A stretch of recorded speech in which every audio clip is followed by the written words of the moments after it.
Donc aujourd'hui, c'est notre indicateur usine qui, à travers lequel on analyse la dynamique et l'évolution des ouvertures et fermetures d'usines. C'est un indicateur que nous n'avons pas créé, en fait, qui nous a été demandé par des journalistes en 2011,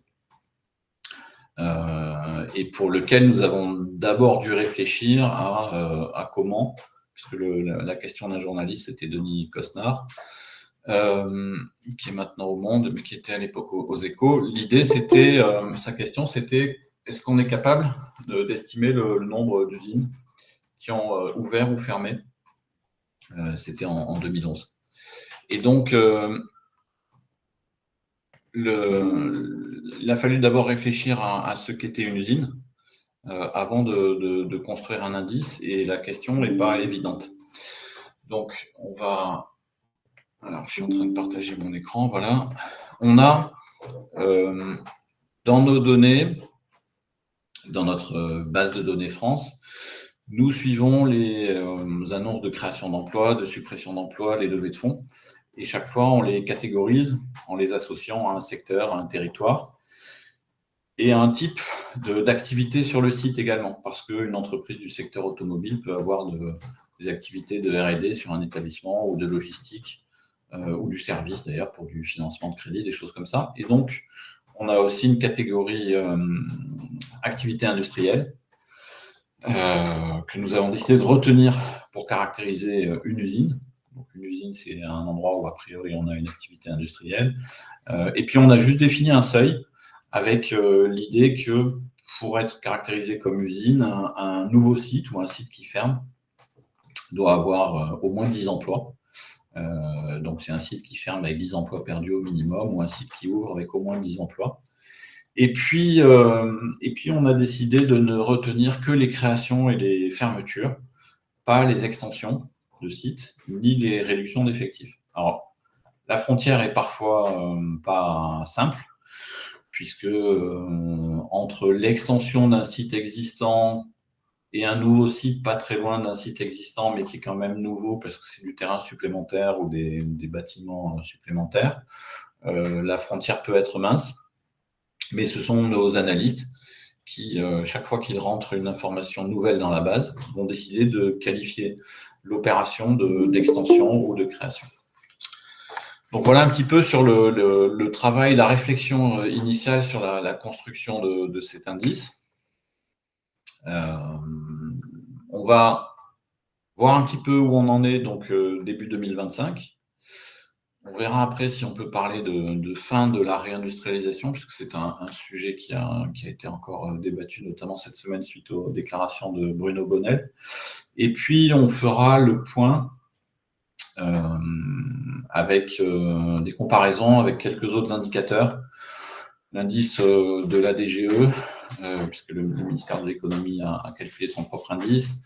Les données publiées par l'usine nouvelle également, que j'évoquerai, même si je les connais un peu moins. Les emplois industriels de l'INSEE, qui sont aussi intéressants, et puis l'indice PMI, Market des acheteurs industriels. Donc tout ça nous aidera un petit peu à positionner notre propre indice dans cet ensemble. Donc la construction de l'indicateur et pourquoi il a été créé, je viens de le décrire. Donc pour aller dans la base, chercher les candidats potentiels à la question d'ouvrir, est-ce que c'est une usine ou pas, et puis pour reconstruire l'indicateur dans la base, on va prendre le type d'activité du site ici, production d'énergie, puisqu'on a pris la production d'énergie également, et la production industrielle. Donc on ne prend pas la recherche-développement, on ne prend pas les data centers par exemple, qui sont ici, bien uniquement l'industrie, l'énergie et le traitement des déchets. Sur le type d'opération, on va aller prendre ici juste les créations de sites et les fermetures, donc pas les extensions et pas les réductions d'effectifs.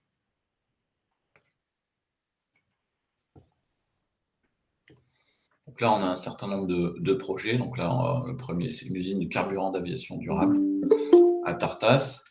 Et donc, c'est généralement ce qu'on fait pour calculer l'indice, puisqu'aujourd'hui, on n'a pas encore le critère de 10 emplois dans la base, mais on va le rajouter, donc on pourra avoir immédiatement uniquement ce qui rentre dans le calcul de l'indice bientôt. Aujourd'hui, ce que je fais, c'est que j'exporte les données sur Excel, j'obtiens un fichier plat et je ne retiens que les opérations avec 10 emplois au moins en valeur absolue, que ce soit en ouverture ou en fermeture. Et après, je fais un décompte de ces opérations pour avoir la tendance.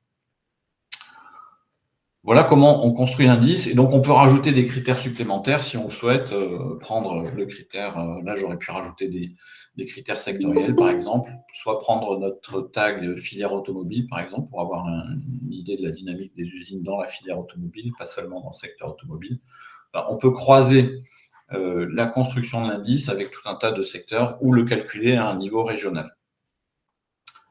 Voilà, donc aujourd'hui, en solde mensuel, où on en est, donc si je l'ai recalculé depuis janvier 2009, au mois le mois, donc il y a des oscillations, mais on voit un petit peu différentes périodes. On voit la reprise après le trou assez violent de début 2009, une reprise qui s'interrompt au moment de la crise grecque à peu près, la crise des finances, des devises et du système euro.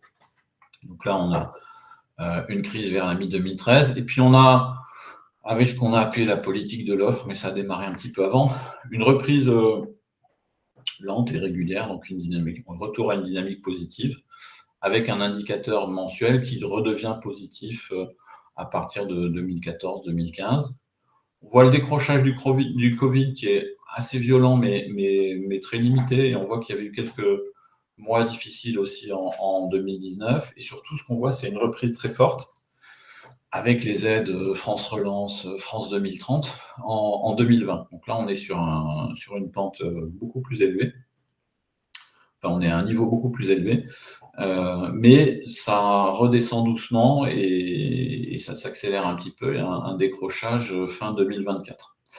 Donc là, on est sur une pente un peu plus descendante depuis une quinzaine de mois à peu près sur l'indicateur usine. Si on regarde, puisque c'est un solde qu'on vient de voir, donc c'est la différence entre les ouvertures et les fermetures de sites.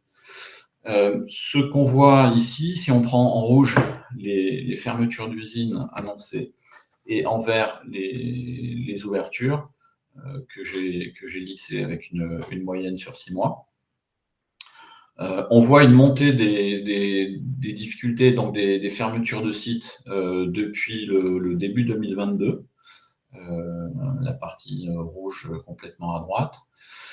Et on voit aussi une forte baisse alors, il y avait une tendance à un peu moins de création après une forte reprise en 2021. Ça baissait un petit peu parce que notamment il y a eu la fin du plan France Relance qui a fait sortir pas mal de projets industriels. On a un décrochage à partir de la mi-2024 et beaucoup moins de projets. Donc ça, sur la toute dernière partie. Et du coup, on a une courbe rouge qui passe nettement au-dessus de la courbe verte. Donc on est repassé en négatif depuis la mi-2024. Alors, une fois qu'on a les données et qu'on les a préparées sur un fichier Excel, on peut les répartir par secteur, par exemple, et par période. Donc là, j'ai fait 2 périodes pour essayer de regarder un petit peu ce qui s'est passé justement entre 2024 et 2025. J'ai comparé la période de janvier à avril 2024 à la période janvier à avril 2025 par secteur. Et donc, on voit en tête des secteurs d'abord qui perdent des usines et aussi dont l'état s'est dégradé. Ce sont les industries alimentaires. Donc, elles étaient à +1 en janvier-avril 2024. Elles sont passées à -8 de janvier à avril 2025. Ensuite, on a la fabrication de produits en caoutchouc et en plastique. Alors, c'est moins dur que les industries alimentaires puisqu'ils sont à un solde 0 nul entre janvier et avril 2025, mais ils étaient assez positifs. C'était même le secteur le plus positif sur la période janvier-avril 2024. Donc, c'est la deuxième baisse. Après, on voit la collecte, récupération, traitement des déchets qui diminue également. fabrication des textiles. Et en bas, on voit quelques secteurs qui continuent quand même à se porter pas trop mal. Production et distribution d'électricité et de gaz. Donc ça, l'énergie, pas mal avec les énergies renouvelables. Et on vient de le voir tout de suite, c'était un projet de carburant synthétique qui sortait en numéro 1. Même si celui-là peut-être était dans la chimie, parce que c'est pas toujours évident de faire le partage entre parfois la chimie et la production d'énergie. Ensuite, les moteurs, donc les machines, les équipements électriques, il y a souvent de la batterie là-dedans en ce moment, qui sont dans une dynamique encore plutôt positive. Mais globalement, la plupart des secteurs ont vu leur solde net d'ouverture et de fermeture d'usine se dégrader sur les 4 premiers mois de 2025 par rapport aux 4 premiers mois de 2024.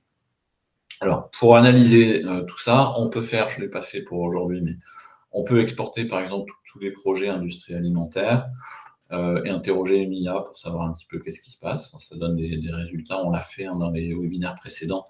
Vous pouvez vous y reporter, certains sont en ligne et ça donne des réponses intéressantes. On peut aussi aller dans la base, regarder par exemple sur les industries alimentaires ce qui s'est passé en 2025. Et on voit pas mal de difficultés sur des sites et dans des sous-filières des industries alimentaires assez variées. Donc là, les friandises, les pâtisseries surgelées, d'aussi face à la baisse du marché des conserves, une sucrerie, Sodial, etc. Restructuration du fromage. Donc on voit un petit peu une difficulté qui probablement touche un peu toute la filière. Et donc, on peut aller dans la base aussi, revoir projet par secteur ce qui s'est passé. Autre entrée possible, toujours avec les mêmes données et la même approche, comparaison de janvier-avril 2024 à janvier-avril 2025, une entrée régionale. Donc là, on a Provence-Alpes-Côte d'Azur qui est plutôt en positif. La Martinique qui améliore aussi son solde d'un point, mais ils avaient juste -1, ils passent à 0 en janvier-avril, donc c'est moins significatif. L'Occitanie, les Hauts-de-France qui s'en sortent, et puis la situation qui est plus difficile pour le Grand Est, la Bretagne, Pays de la Loire notamment. Après, pour chacune de ces régions, il faut aller se replonger un petit peu dans les données pour aller regarder et essayer de comprendre quelles sont. On peut croiser bien sûr les informations par secteur et par région pour voir un petit peu ce qui se passe. Quand on voit la Bretagne là, par exemple, et les industries alimentaires, ça donne effectivement une idée de pourquoi la Bretagne peut être touchée par ce ralentissement. Donc voilà un petit peu sur le point début 2025. Donc on a une inversion de tendance qui est assez forte. Est-ce qu'on peut parler de fin de la réindustrialisation? Alors, deux angles.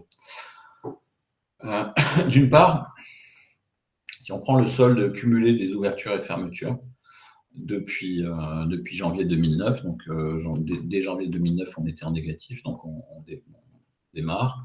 Et puis on dégringole jusqu'en avril 2016, où là, le solde négatif était à -600.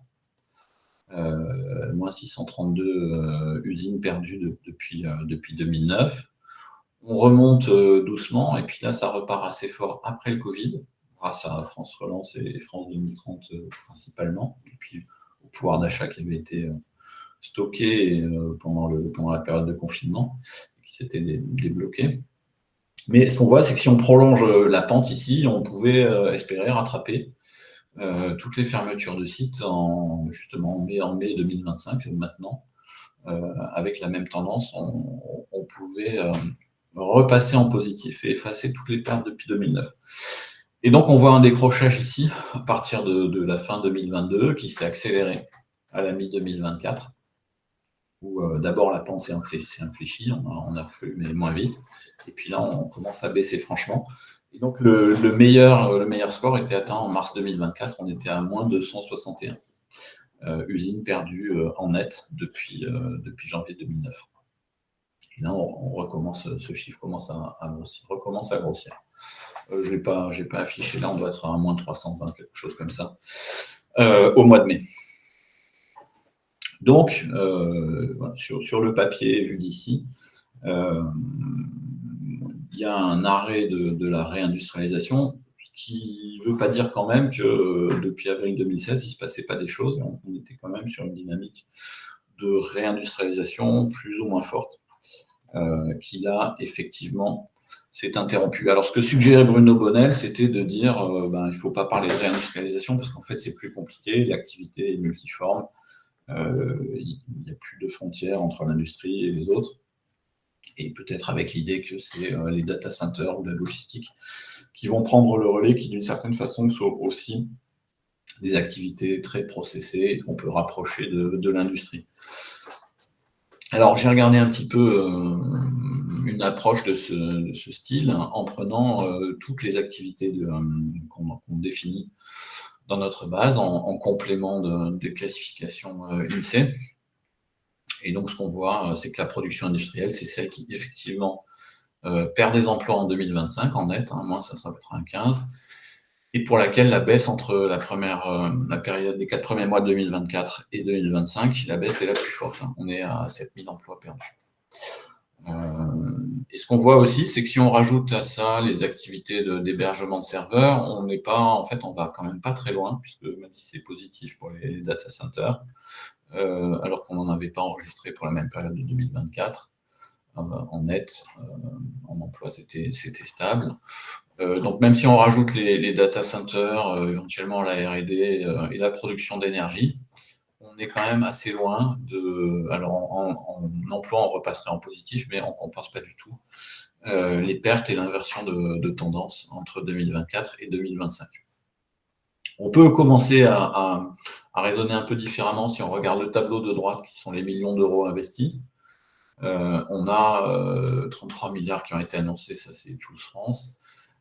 Mais d'une part, ces data centers vont voir le jour dans la durée, vont s'étaler et sont associés à très peu de création d'emplois. Alors, il y aura certainement des emplois indirects, mais ce n'est pas tout à fait aussi important et en termes d'emploi que l'industrie ou même la production d'énergie. Donc voilà, je pense qu'il faut quand même continuer à s'intéresser aux questions industrielles en tant que telles. Alors, quelques autres indicateurs et points de comparaison, puisque on voit qu'on a un indicateur, on vient de regarder un petit peu comment le construire.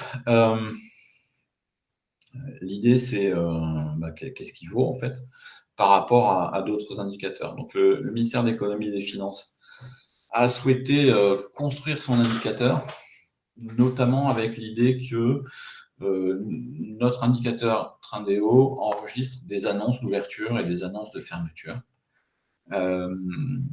Et parfois, ces projets ne se font pas, même si alors nous les annulons dans la base. Donc, l'historique de l'indicateur, quand des projets ont été annulés, ils ne figurent pas dans les courbes qu'on vient de voir. Donc, ils ont été sortis, on n'en tient pas compte. Mais l'idée de la DGE, c'était de pouvoir tenir compte de l'effectif, donc des ouvertures effectives et des fermetures effectives.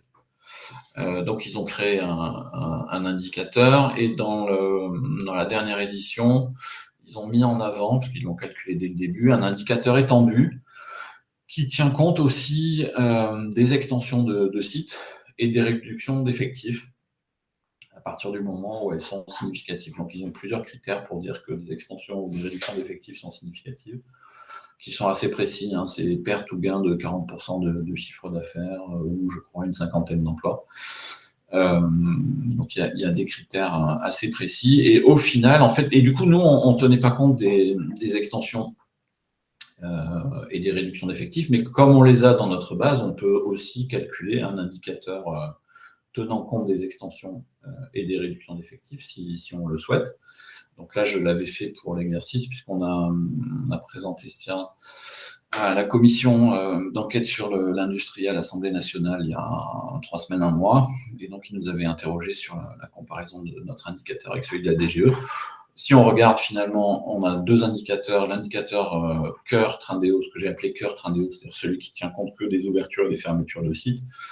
Il évolue de façon extrêmement proche de celui de la DGE, que j'ai mis en vert juste à côté, donc ils sont quasiment superposés. Celui de la DGE est un peu plus optimiste, mais pas beaucoup. Et du coup, j'ai calculé un indicateur étendu Trindéo qu'on voit ici en bleu clair, et il y a l'indicateur étendu de la DGE, donc sur lequel qu'il calcule et sur lequel il communique aussi. Et on voit qu'ils sont extrêmement proches.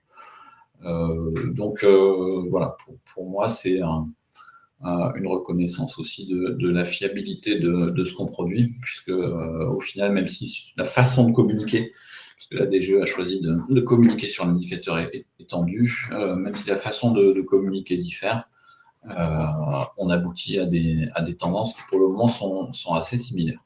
On verra après si dans la durée ça se confirme. Alors l'usine nouvelle a aussi la même idée de comptabiliser uniquement les projets effectifs. Pour la partie positive, je crois que pour la partie négative, ils tiennent compte que des annonces, mais je ne vais pas détailler et calculer, puis je ne suis pas arrivé à mettre la main sur une série longue. Donc voilà, je ne peux pas en dire beaucoup plus. Sauf que je sais qu'il est composé de façon dissymétrique entre les créations et les fermetures, et je crois qu'il intègre aussi de la recherche-développement et de la logistique. Donc il est plus large dans sa conception que le nôtre et que celui de la DGE. De façon plus générale, on dit, on lit parfois, un indicateur usine c'est bien, mais ce qui compte c'est aussi l'emploi industriel. C'est vrai. Alors sur l'emploi, d'une part, on est globalement plutôt très bon sur l'emploi industriel, puisque en plus d'avoir une corrélation entre nos données et celles de l'INSEE, donc là, en bleu, vous avez le glissement trimestriel en milliers d'emplois qui est calculé par l'INSEE dans l'industrie manufacturière, et en orange, on a la même chose, le solde net des annonces de création et suppression d'emplois dans l'industrie manufacturière, trimestre par trimestre depuis 2009. Et on voit qu'on a une forte corrélation à la fois en tendance et en niveau entre les deux séries. Donc vraiment sur l'industrie, la corrélation est encore plus forte entre nos données et celles de l'INSEE que tout secteur confondu, puisque je pense qu'on a probablement plus de mal à voir les commerces indépendants, les professions libérales, les activités avec de très faibles mouvements d'emploi en plus ou en moins, les micro-entreprises, alors que l'industrie est plus facile à repérer. On a vraiment une corrélation qui est très bonne avec, en emploi avec les données INSEE. Et ce qu'on constate aussi, c'est que notre indicateur usine en orange, si on regarde avec l'évolution de l'emploi industriel par l'INSEE, on a une corrélation qui évidemment est moins bonne, mais qui reste pas mauvaise. Donc, y compris en termes d'instruments de lecture des tendances de l'emploi, notre indicateur usine en première approche correspond à quelque chose. Ça dit quelque chose des tendances et de l'orientation de l'industrie en général, constat qui est aussi appuyé par la comparaison avec l'indice des acheteurs dans l'industrie manufacturière, donc qui est calculé par un market en bleu. Et donc quand on est au-dessus de 50, ici ça veut dire que les acheteurs dans l'industrie s'attendent à de la croissance de leur activité. Quand on tombe en dessous de 50, c'est qu'on est à la baisse. Et donc j'ai superposé notre indicateur usine en jaune et on voit qu'il y a quand même une corrélation entre les deux. Donc on a bien un indicateur qui, comparé à d'autres, que ce soit l'INSEE ou le market, reflète assez bien la tendance. Donc j'ai tendance à penser du coup que l'indicateur usine a son utilité, même si c'est vrai que on peut avoir à une période donnée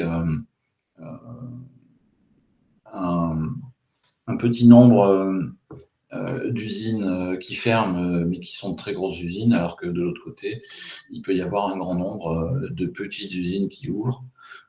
Évidemment, le cas théoriquement existe, mais globalement, ce qu'on peut dire, c'est que quand l'indicateur usine va pas bien, c'est que de façon générale, l'industrie va pas bien non plus. Donc là, l'indicateur a une certaine utilité, et je crois aussi que c'est un indicateur de diversité du tissu industriel. Donc là, j'ai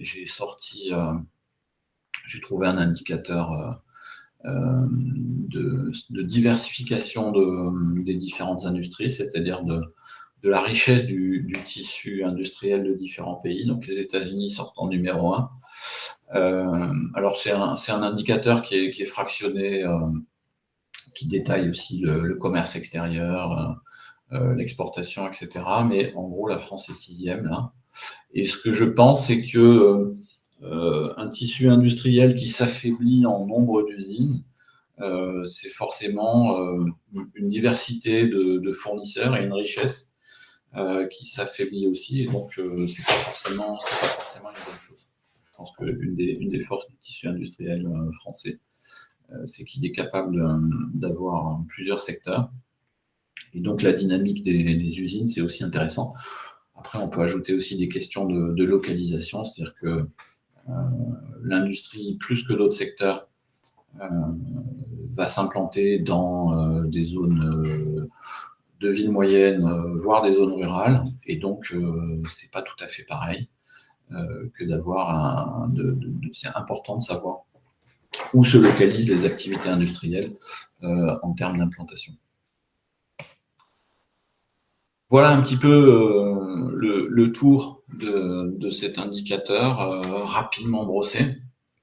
Donc n'hésitez pas à le calculer dans votre propre périmètre, que ce soit pour un usage régional ou sectoriel. Alors certains de nos clients s'intéressent au solde net parce qu'ils s'intéressent à la dynamique. D'autres sont plutôt intéressés uniquement à la partie verte parce que ils souhaitent suivre l'activité et l'investissement. Ils sont moins soucieux des sites qui ferment. On a des clients dans le secteur de l'emploi pour qui les fermetures sont aussi